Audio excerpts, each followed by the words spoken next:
Welcome to Research Matters, an online show that is all about communicating the research taking place at NUST in efforts to promote the university's research agenda and the impact thereof.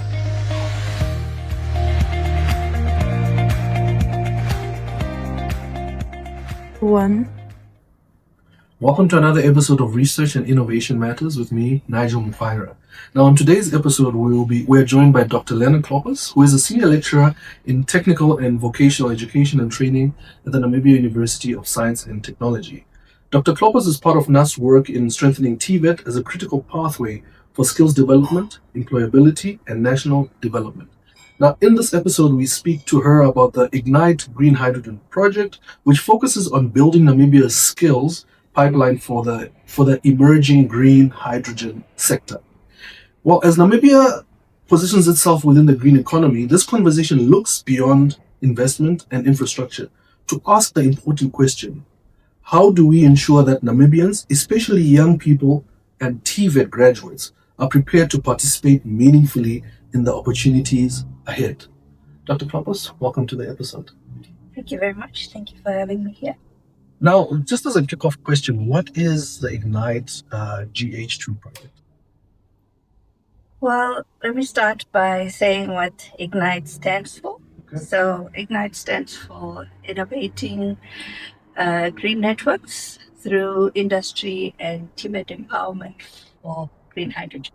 So, that's what Ignite Green Hydrogen stands for. So, this is a Team Europe funded initiative using the opportunity-driven TVET approach. This is part of the Global Gateway Strategy for Economic Development. And what it focuses on is basically reverse engineering. Okay. So you start with the industry, you look at what are the needs of the industry, and then you work backwards to say, okay, let's produce the skills that are needed for this industry. So in this particular project, we have the industry, primarily Hyphen and Zero, which are two major projects that are running in Namibia to support the green hydrogen initiatives.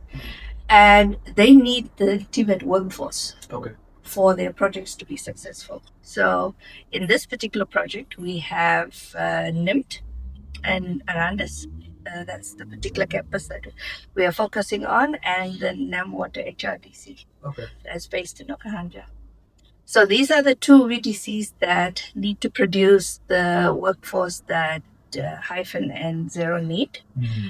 But in order for the two institutions to be able to produce the workforce, their trainers need to be trained.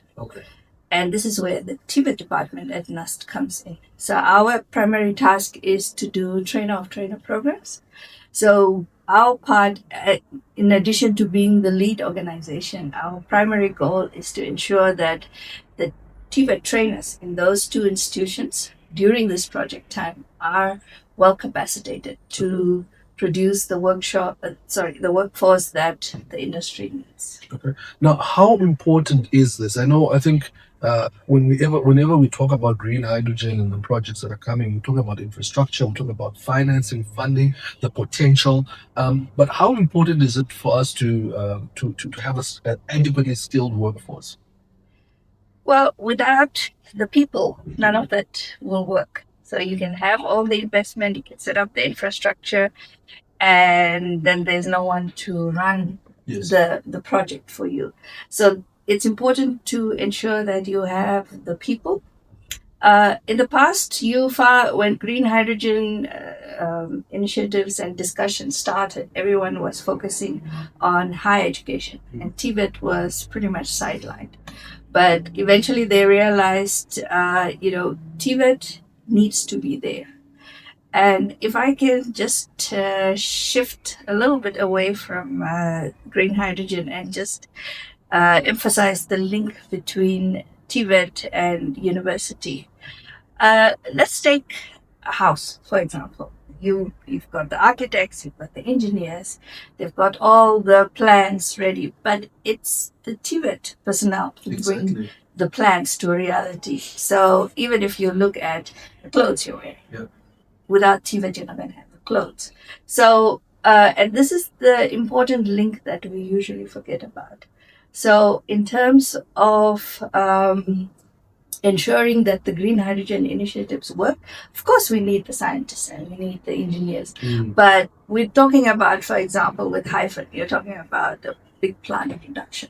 So the plant needs to be built, and then green hydrogen needs to be produced, and you go through the entire production process up to transportation. There are aspects where you do need the TVET personnel, and without the TVET personnel, all your investment into the infrastructure and the systems is going to fail. Yes, very true. Now, I'd like maybe if you can give us like an example of where, for lack of a better term, let's say we do welding already within the TVET section, but there's an additional component of welding that's needed, let's say for green hydrogen. Maybe you can give us an example of that bridge, why the Ignite project is necessary. Okay, in the Ignite project, we are focusing on 6 different occupations, which are tied into the 2 projects which Hyphen and Zero are running. So the one is solar installation and maintenance, which focuses on, with a special focus on battery energy storage system. Then we have industrial plumbing and pipe fitting. We have water and wastewater treatment, which also focuses on desalination, which is critical for green hydrogen. And then we have instrumentation and SCADA, which is supervisory control and data acquisition, and also construction management. So these 6 occupations are specifically earmarked in line with the green hydrogen process. So yes, you've got your plumbers and pipe fitters, you've got your welders, you've got your water care people. But when we are talking about green hydrogen, there are its own requirements in terms of safety and standards. So you would need to reskill and upskill the people who have already been trained. But more importantly, we have been talking a lot about the unemployment problems in the country. And we are not talking about, and when we talk about unemployment, we sometimes don't mention that they are graduates, whether it's university or TVET graduates, that are actually unemployed. So, and we are talking about an emerging sector. How do we, what do we do now for those TVET graduates? So, for example, you can have someone who is finished plumbing and pipe fitting, but now there isn't an opportunity right now, but there's an emerging sector coming in. So how do we, instead of starting from scratch, why not upskill and reskill this person to work in that green hydrogen space? So, and if you're looking at solar technology, the program that we've currently almost finished developing right now in our department, it has 2 streams where there's thermal and solar PV. Thermal would work very well with electricians. Solar PV would work very well with the plumbers. So one of the aspects we're doing with the Ignite project is we're looking at upskilling around 683 TVET graduates, unemployed TVET graduates who can move into these 6 different occupations. So by the time Zero and Hyphen are ready to implement their projects, they can tap into this workforce. So that's how the project is designed. Interesting. I mean, I think this really ties into the NDP 6 and speaking on green jobs and renewable energy as part of the development agenda. Yeah, because this is what the political leaders have done. You know, they've given us the roadmap as to where we need to go, and in the NDP 6, we're seeing greening industries as a way of development, and also to become less reliant on outside sources for energy, and also to not just produce for us but for the rest of the world. So when when we're talking about Ignite project, and especially the Global Gateways approach in terms of the OPVET, they use this, as I said, the opportunity-driven approach, which is primarily designed to translate economic priorities into real tangible benefits. That's how it is designed. So when we are looking at the Ignite project, we are talking about policy in action. Okay. So this is how we make policy into action that is actually going to benefit the people. So it's not just, the project is not just a check mark to say, all right, we're doing research, but we really aim to ensure that the outcomes of this project will translate into real improvement for the people and their livelihood. Yeah, and touching on that, you've mentioned zero and hyphen. I think you mentioned a number of about 683 TVET unemployed graduates. Yeah. unemployed graduates. Now, you are working, as you said, you're working with zero and hyphen. What's been the process? I mean, so that at the end of the upskilling of these graduates, that's just not another course. It's not another certificate, another paper. And I'm sure there's been a back and forth between what industry requires from these graduates that we're upskilling. What has been that process been like? When we started developing the proposal, we already identified the partners and the VTCs. So when we were drafting the proposal itself, it wasn't just us at NUST sitting at a table and doing it by ourselves. We collaborated. We invited the industry. We invited the VTCs to give input into the proposal. So I would say it's a collaborative proposal, and this is what the OPVET approach actually emphasizes: this public-private partnerships, the industry collaboration. So these are critical elements of the project success. So when it comes to from the project proposal to the project execution, they are there part of every step. The different consortium partners are part of the steering committee. They are part of the operational activities. So every step that we take is always done in consultations. They're always part of the consultations. We give regular updates and we hold each other accountable for what we have said we will achieve through this project. Awesome. And I think, as you touched earlier on about training the trainers, I think that's so fundamental. But why did you decide to go with this approach as well on trainer development? Well, trainer of trainer is at the heart of any successful training intervention. You cannot get the workforce that you need if your trainer is not at the peak level. And it's very important because the quality of your workforce is dependent on the type of trainer that you have, whether it's a teacher at school, whether it's a lecturer at university. So they need to be, they have to have the finger on the pulse to know, okay, what is happening in the industry? What is happening in my field? What are the current technologies and changes that are happening? And it is the role of the trainer to bring that into the classroom and make sure that the students are ready for the industry. So you cannot have a workforce ready for the industry without ensuring your trainers are first ready to know what is in the industry and be able to train for the industry. So it's very critical. Without that, this whole intervention is not going to work. Very true, and I think that then speaks to if the trainer understands the bigger industry, therefore the student, the potential graduate, potential upskilled person will understand beyond. I think you mentioned that we're talking about the future of Namibia. It might not, some of the elements might not be necessarily available now, but in 2 years with also oil and gas coming up, they end up speaking into each other. Exactly. So it's very critical that the trainer knows what is happening in his or her industry, and today we are talking about preparing the workforce for jobs that don't already exist. Yes. So it puts the burden on the trainer to be ready for that. So we're talking about lifelong learning.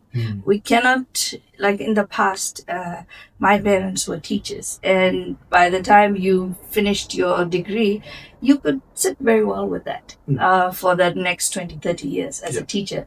But today, that's not possible, because by the time you have produced a book or released an article or finished your thesis even, it's already outdated.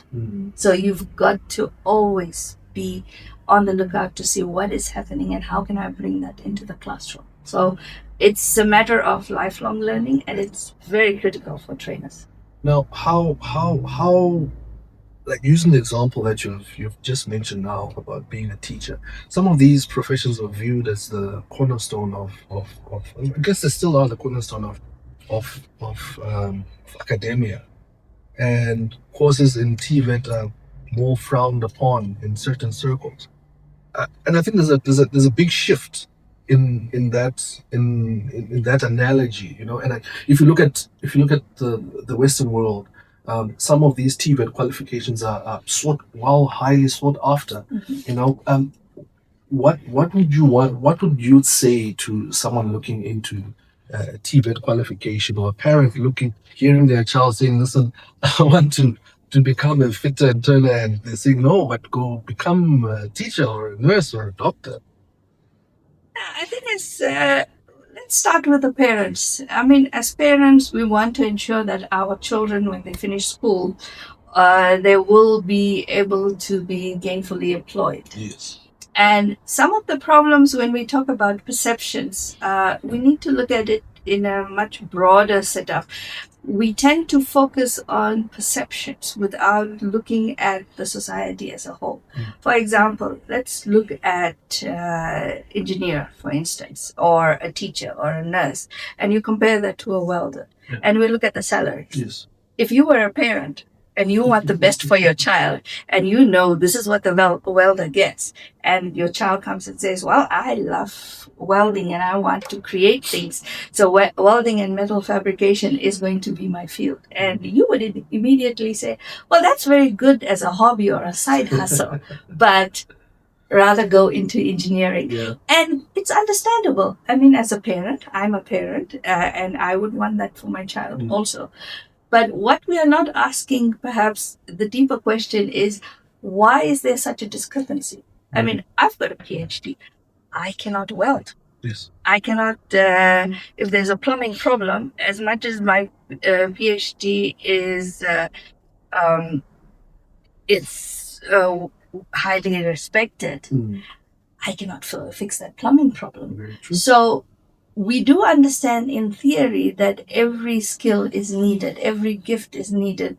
The society is made up of every aspect of training that is available. But then why are we shortchanging the TVET sector? Very true. So I would not put the blame just on perceptions. We've been talking about perceptions a lot. So if we want to change the perception of TVET, maybe we need to start looking at how much value are we giving? Because when we say an engineer gets this salary, or we look at the house that they live in, or the car that they drive, why are we saying then that the welder doesn't need all of that? Why are we saying that a welder is just a welder, it's just a plumber? So I think that's where it comes in. So the perception, if it is not, if you're not going to change the economic value of a welder, and of course we're not saying everything is equal, very true. but can a welder actually make a good living?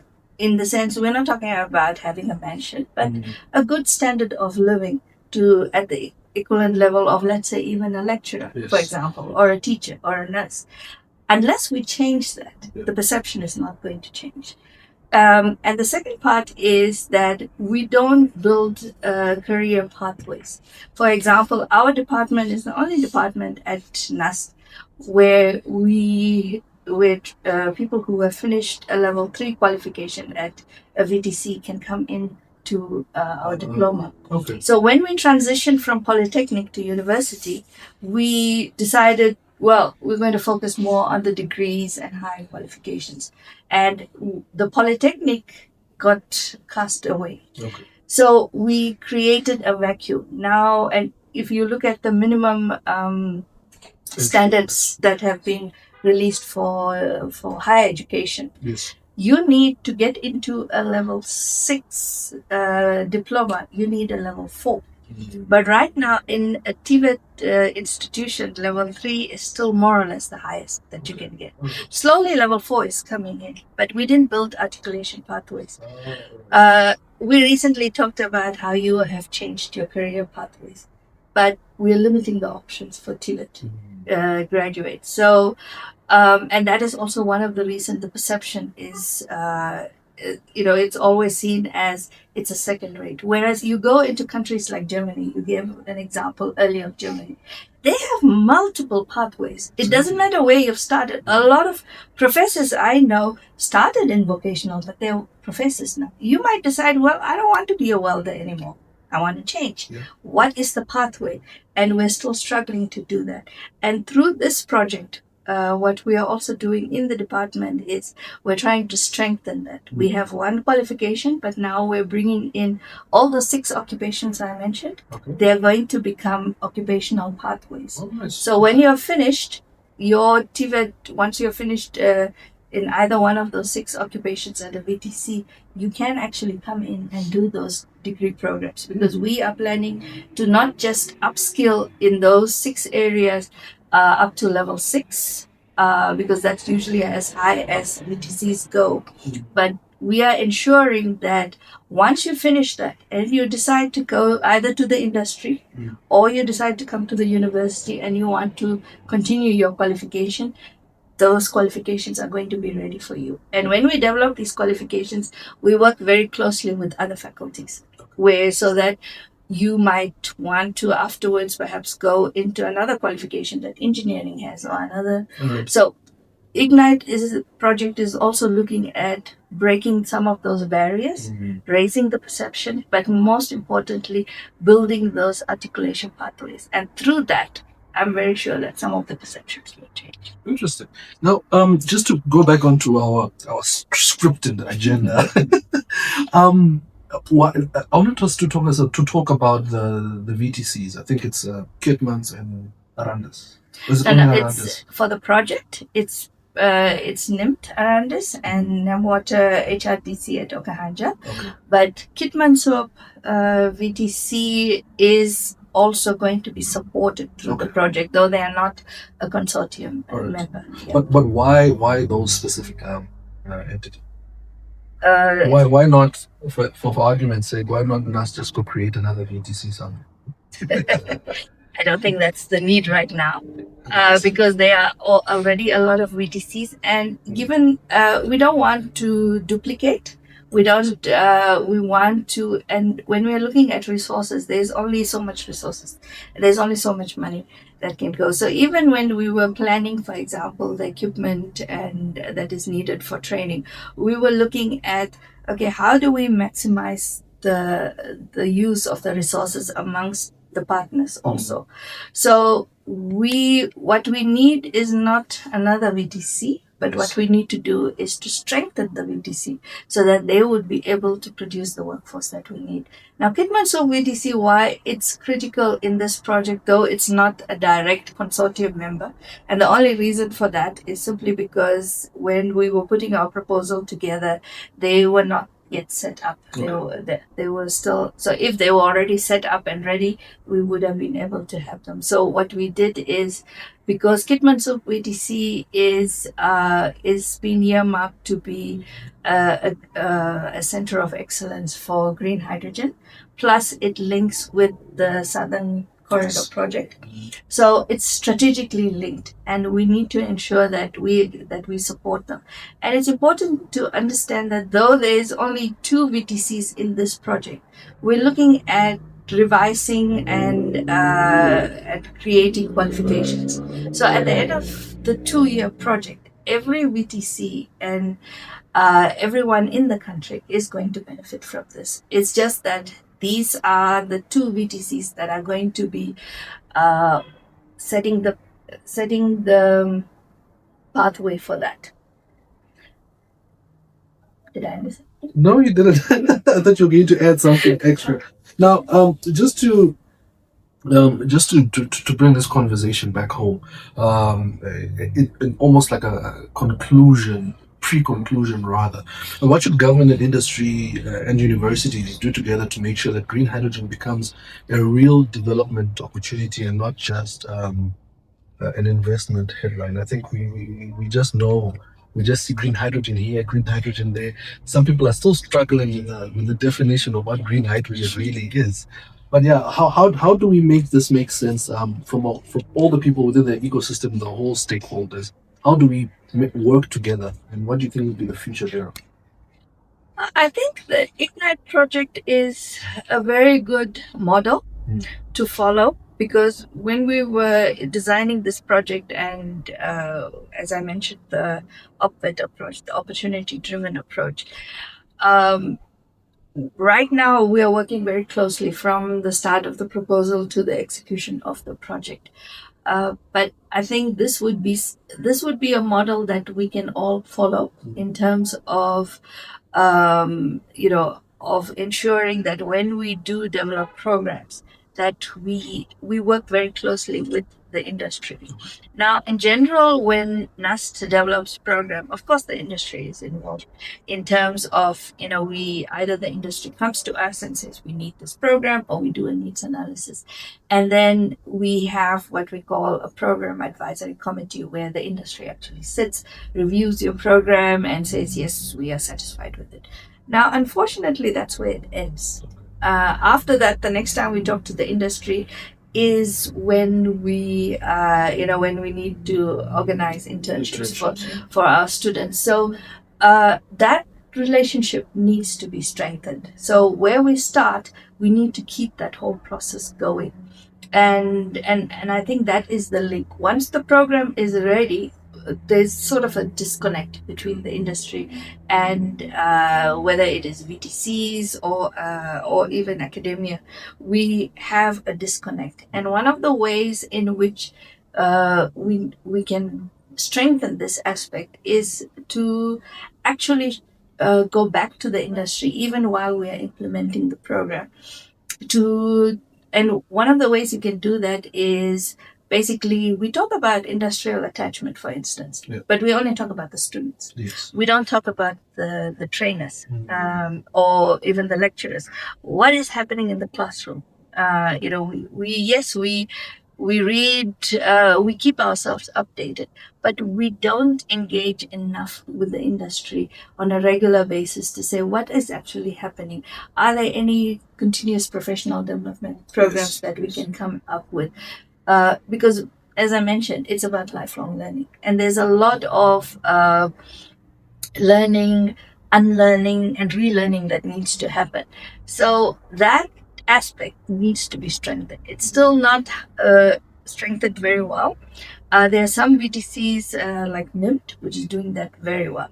They have this very, very close relationship with their industry, and when it comes to whether it's curriculum, whether it's training equipment, and so on. So when industries see that you're actually interested in them beyond just donations or internship, but you're actually collaborating together, because at the end of the day, our goal is the same. We want to develop the country. We're playing different roles, but we need to be working together, talking to each other. And if that part can be strengthened, I'm sure at the end of the day, the graduates that we are producing will be industry ready. But not only that, they will be continuously improved. And this is a model which I've seen works very well in countries like Germany. Okay.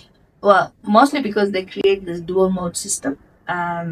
Even though we don't have this, I still think we can, as departments, as VTCs, so on, we can work closely with the industry so that that link remains strong.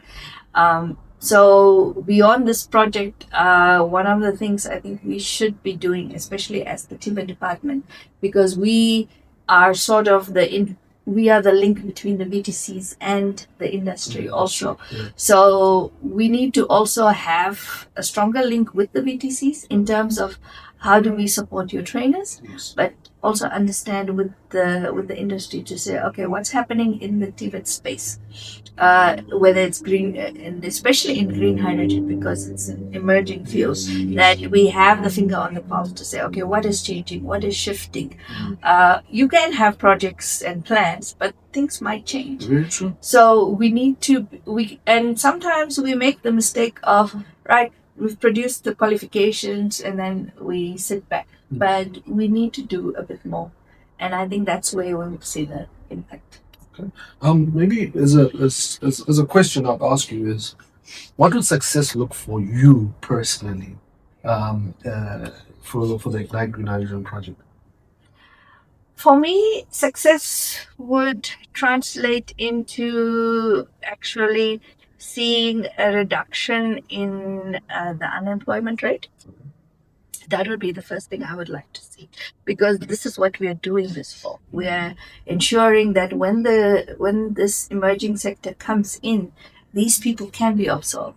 And one of the ways we are going to do that is we're creating a database where all the people who are going to be trained are going to be entered into the database. Now, Hyphen and Zero are some of the bigger projects, but there are other projects like Dowers, High, Clinergy, and so on. So and there might be other projects that still come in, but you've got a pool of workforce that you can tap into. And also, when we are developing our degree programs, this is now the TVET NUST part, we're also going a little bit beyond to say, okay, we'll also be doing some benchmarking to see what are other countries actually doing, so that when we are developing the program, we go a little bit beyond actually even what Zero and Hyphen need to say. For example, Hyphen has got this big construction phase, but after that, are our graduates still be going to be able to be used, or do we need to restart? We don't want to restart the whole process, but we want to make sure that the people are continuously upskilled and trained, and also to do to ensure that the people's lives are actually becoming better. And that is what NDP 6 is talking about. It's talking about the people. At the end of the day, it's about the people. Their lives must change. And when we're talking about the project, we didn't touch on this. In addition to the formal aspects of gaining employment, we are also looking at supporting entrepreneurs, training them on how to come up with innovative products, because we wouldn't be able to at this point in time make sure everyone gets a job, but we also need to support them to be able to create their own jobs. So a part of the Ignite project looks at that also, on supporting entrepreneurship, like what sort of support would you? For example, we conducted some training a while back. That was in 2-3 years back, in 2023, where we assisted BTCs in design-based research training. And they came up with amazing prototypes. And a lot of those prototypes that BTCs came up with has a lot to do with the solar technology. So in this case, we are looking at green hydrogen specific type of technologies, products, solutions. You know that if you go into any shop, you're going to find products from all over the world, except Namibian products. Very true. So we want to change that also. So in addition to training, we also want to have that aspect that if we are talking about solar, why not empower our people, especially the TVET professionals, to be able to come up with innovative solutions. We're talking about solar panels. We are only training people to install and maintain. We're not training people to develop them. So we are talking about the manufacturing industry also. So we're looking at people who have got the skills, who can actually look at designing these kind of systems. And there are already quite a few solar projects that are there, but they just haven't gotten to the space of technology transfer. So we want to strengthen that aspect. We're also looking at how can we support marginalized communities. How can we empower women in this green hydrogen space, and also anyone who has been disadvantaged. Differently abled people, women. So we're also looking at community based projects, and this requires us to collaborate with different community based initiatives. So while the bigger picture is on the training and the program development, there is also space in the program where we're looking at these aspects. Okay. So I would say Ignite project is primarily about the people, ensuring that once all, in order for us to benefit from the investment that has gone into and we have put in the infrastructure, people who are the primary beneficiaries of all this investment and infrastructure are actually going to benefit from it. Awesome. I think that will bring us towards the end of our program. But before we conclude, maybe you've got one or two thoughts, things that we might not have touched on during this episode that you'd like to share. I think we've covered everything, but one thing I would actually like to impart is that we need to be a little bit more open in terms of preparing ourselves for the world. We keep talking about Industry 4.0, Industry 5.0. We're talking about AI. We're talking about producing graduates for jobs that are not yet ready. Yes. And Namibian youth, I think we need to really encourage them to embrace learning and to really broaden their way of looking at things. To say, if you're going to be a plumber or you're going to be a welder or whichever job that you choose, you need to be looking at what is happening in the world, what is changing in the world. AI is here, but we want to work together with AI. So if you are a welder, for example, and AI is here, what is AI doing actually to the welding profession? Or to the plumbing profession, or even green hydrogen. What is it actually doing? And where can AI actually strengthen your skills? Where can both worlds come together?